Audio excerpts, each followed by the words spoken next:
Hey, what's up guys, and welcome back to Attack of the B Team. So, I have a little bit of explaining to do for this episode. First of all, you might notice the thing on the left side of the screen. I'm not sure exactly what to call it, but basically, that is because I infused myself. Yeah, which pretty much just means I am now a wizard. And I really wanted to do it on camera, but I was testing things out in Witchery off camera, and I might have accidentally, done the ritual without you guys, so sorry about that. It wasn't too exciting, though. There was really no particles or anything, just sort of, it happened. So you didn't miss much.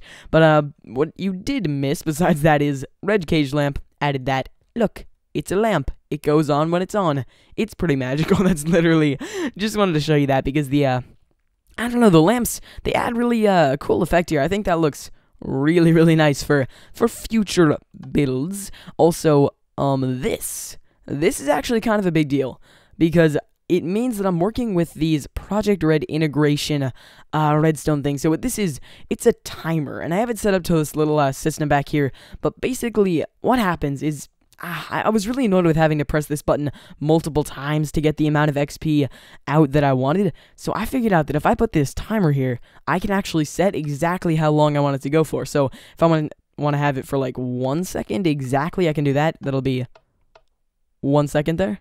Done. If I want to have it for, let's say, 10 seconds, let's have it for 10. Then we can do that. And then it's going to be on for about 10 seconds. 5, 6, 7, 8, 9, 10. I can't count. Come on. Finish. Yeah, there we go. But, it's kind of cool. I don't know. The timer, I think, is going to make this a lot easier. That way I don't have to, keep pressing this button when I want to transform the XP into the mob essence. So, that is that. And now, on to some more witchery. This part, man, this is pretty cool. It's not the best room that I've ever made.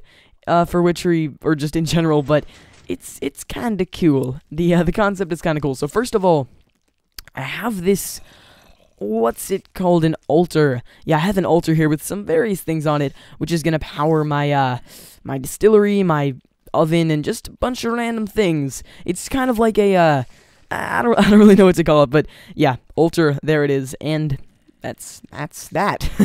Also, this is here, it is a doorway, which I'll open up in a second, but, remember what used to be here? It was a sink, and so, needed a new place to put the water, since I couldn't have it here anymore, and I went with this. Kind of a cool thing, just a little hole in the ground, and a bucket, so, yeah, now let's open the door. What I have here, it's interesting, to say the least. It's very blue. Very, very blue. This is a giant blue, just everything's blue. We have the blue water, blue wood, blue, just everything. It's not the best room I've ever made. I'll definitely say that, but it's not the worst either. I don't hate it by any means. So yeah, it's kind of cool. And this is the ritual room. You can say I have some chalk here, different kinds of ritual chalks, and I also have the Book of Circle Magic, which teaches us how to do some different witchery things, which is pretty awesome.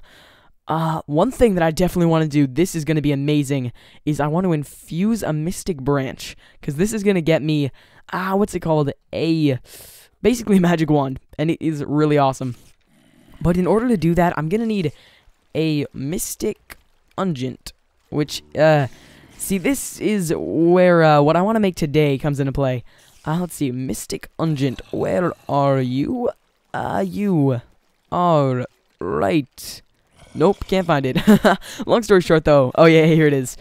This thing needs a bunch of confusing stuff to make it. It's gonna need, first of all, I think some, demonic heart, and it needs a tongue of dog, if I look in here. Yeah, it needs tongue of dog, and basically, I just feel like it's gonna be a lot easier to do this stuff if we can spawn in, dogs, which I'm assuming is what we, get tongue of dog from, and just spawn in different things to be able to make this stuff. So, what I'm making today is a new auto spawner, and I know I've made a bunch of these things before, but never really one just for spawning in things that I need. You know, I have one up there, which I actually destroyed because I'm kind of building everything in this tree now. And I also have this one, you know, for just getting, whoa, skeleton, just for getting XP. But I don't really have one just for getting whatever I want. It's kind of annoying me, you know, having to go up in here and switching out the thing and just blah, blah, blah. Long story short, it's going to be a lot easier to just do it with a new spawner. So that is what I'm going to make. And I'm thinking here. That's what I'm thinking. Area right around here is going to be pretty good for it. So I'm probably going to do most of the building off camera since I've shown you guys this auto spawner stuff a lot. But I'm just going to make that, and then, yeah, I'll show it to you guys. Oh, one more thing, though. Sorry about that, got interrupted. What was I talking about, though? I was going to say the, oh, yeah, I remember now. So, you know how last episode I said that this episode I was going to be going into the dream dimension? Well, I looked into it a little bit. I went into the dream dimension in a creative world, and I realized it's not that interesting yet.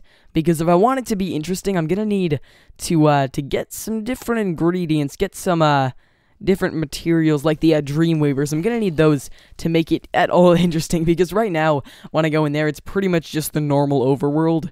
Except I don't have any of my stuff from before, so yeah, I figure I might as well not waste one of the potions yet, and I should just do it later. So that's the deal with that, if you're wondering. Now, back to building. Hey, you know what I just realized? This is actually just kind of a helpful tip for anybody playing with the morph mod in a survival world. Enderman, or just anything 3 blocks high, or even taller, it's really useful for mining stuff out like this, because, you know, I've been a bat, and that's, first of all, that's terrible because it's only 1 block high, but, you know, when you fly around, you actually mine a lot slower than when you're standing, so, being an Enderman, you can reach a lot higher than when you're shorter, so, just a little tip for you guys, you know, friendly help and tip from your neighborhood Ezra.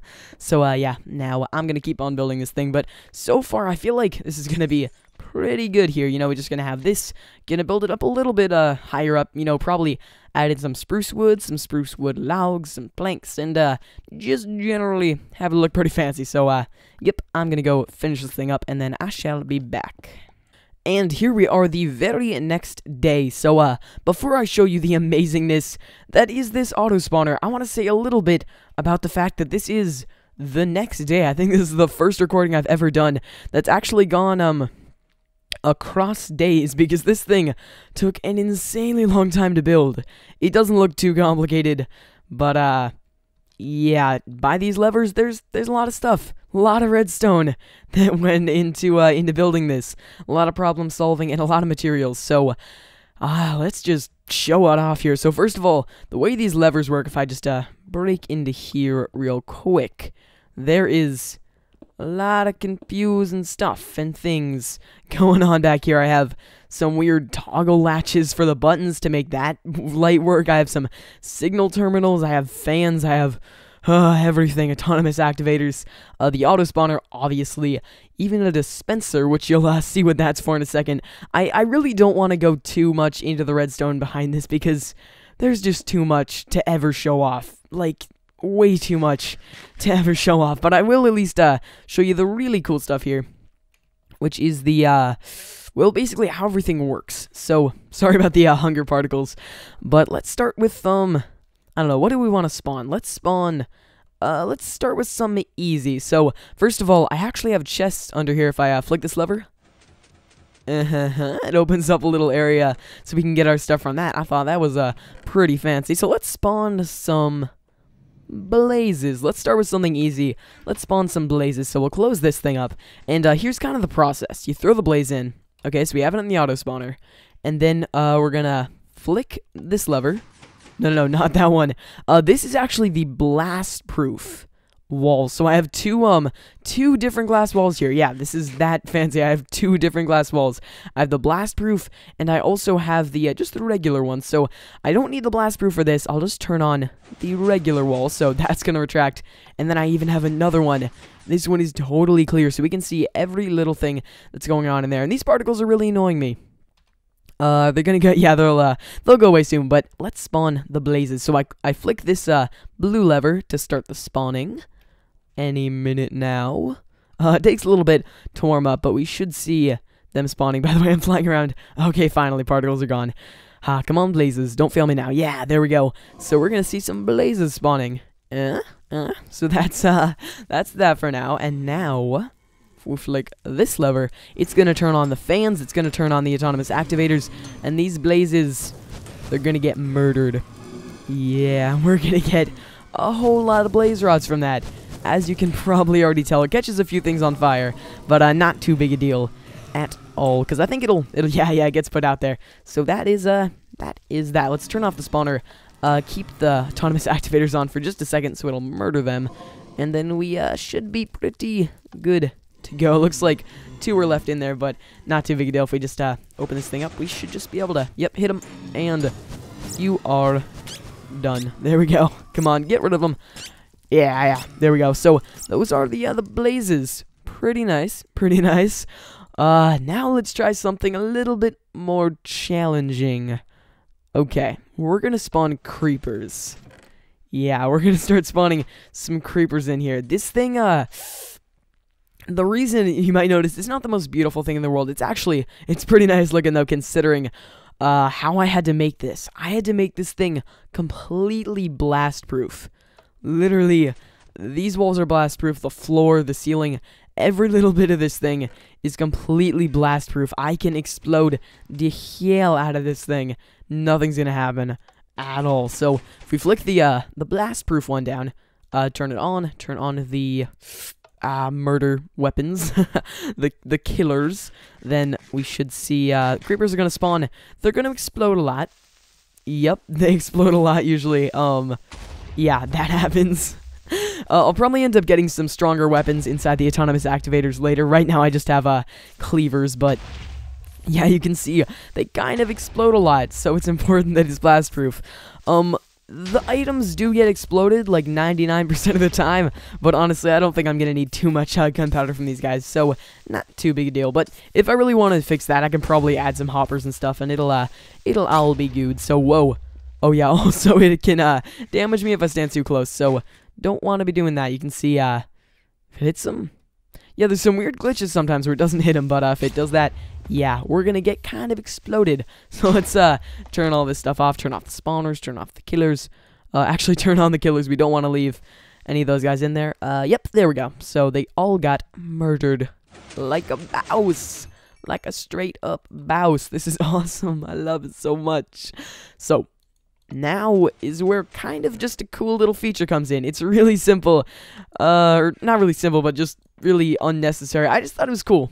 Okay, so squids. Squids are not the best thing to put in an auto spawner because they'll actually only spawn if there's water around them, which is kind of annoying. You'll see if I turn on the spawners here, none of them are gonna spawn because there's no water. But if I turn on this button, then the water starts a-flowing.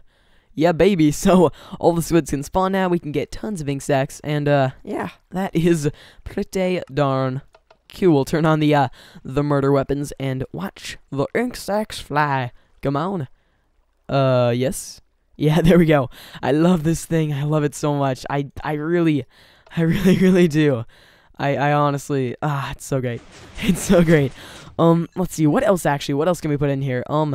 Dogs, I did that earlier. This is actually a really cool thing you can do, with the wolves, because I said, one of the reasons I was making this actually earlier was for, tongue of dog for the witchery, and this can get a lot of dogs, which is actually pretty awesome too. If I just want to get like a huge, dog brigade, I can have a ton of wolves just following me around everywhere, and that's always pretty fun to have a huge wolf pack. But also we can get, as you can see, tons of tongue of dog. Yeah, you can see it's dropping there. Just generally pretty awesome stuff here. So yeah, auto spawner in a nutshell. That was it. Nothing too amazing or fancy, but it's still pretty awesome. It's still pretty awesome. So honestly, that's kind of it for the episode. I mean, I know it was really short, but that's pretty much just about all I wanted to show you guys. I mean, I made this thing. It took an insanely long time, and yeah, that is about it. But I might as well, you know what? since this wasn't that long an episode, I'll show you what I'm gonna be doing next time. Yeah, I'll give you a little bit of a sneak preview here if I, dump out most of these items. Yeah, sneak preview of what I'm gonna be doing next time. So, throw this out, and yep, here we go. Next time, I'm gonna be making a magic wand. It's really awesome. I think it's called an infused branch or a mystic branch or something like that. And what it can do, well, it's a magic wand. It's pretty self-explanatory what it can do. Some pretty cool stuff. Some pretty magical stuff. Yeah, it's called the Mystic Branch, and in order to get it, we need to do some fancy circle magic like I was talking about earlier. But, in order to do that, we need a demon heart. We need a demon heart to be able to, spawn this thing. So, I have a little demon cage here. So, next episode, I'm gonna be spawning a demon. And, I guess you'll just have to watch and see what happens after that. So, anyway, I think that's about it for the episode. Thank you guys so much for watching. I hope you enjoyed the little spawner room here. I really like it. I think it's pretty nice. You know, for what it is, I think it looks pretty good. And it's definitely really, really functional. So, yeah, that is it. Video over. Thanks for watching. Goodbye.